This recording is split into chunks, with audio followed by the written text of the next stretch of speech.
চলে আসলো। মানে এরকম পাতায় তো আমি খুঁজছিলাম অনেকদিন ধরে।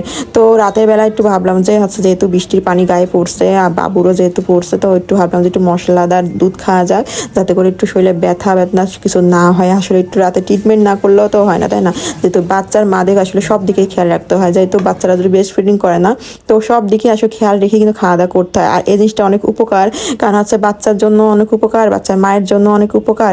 আর দুধের ভিতরে হলুদ দিয়ে খেলে তো আসলে শরীর অনেক সুস্থ সুস্থ লাগে। তো এই হলো অবস্থা। তো কেমন লাগলো আমার ভিডিওটা কিন্তু আসলে বৃষ্টির মৌসুম একদম ভালো লাগতেছে, মানে সারাদিনই বৃষ্টি হচ্ছে, সারাদিনই মানে শীত শীত চলে আসতেছে, কিন্তু এই করতে তো কোন সময় জানি শীত পড়ে যায়, মানে একদম খুব ভালো লাগতেছে এটা অনুভব না। তো এই গরম গরম দুধ খেতে খেতে রাতে ঘুম হয়ে যাবে। তো কেমন লাগলো ভিডিওটা কিন্তু অবশ্যই তোমরা জানাতে ভুলো না। আর যারা যারা এখনো আমার পেজটা ফলো দাওনি, একটু ফলো দিয়ে রেখো। আর এই দুধটা যারা এখনো বানায় খাওনি, তারা একবার অবশ্যই বানায় খেও। এত মজা, আর রাতে ঘুমটাও কিন্তু বেশ ভালো হয়, একদম ফ্রেশ ফ্রেশ লাগে। তো ভালো থেকো, আল্লাহ হাফেজ।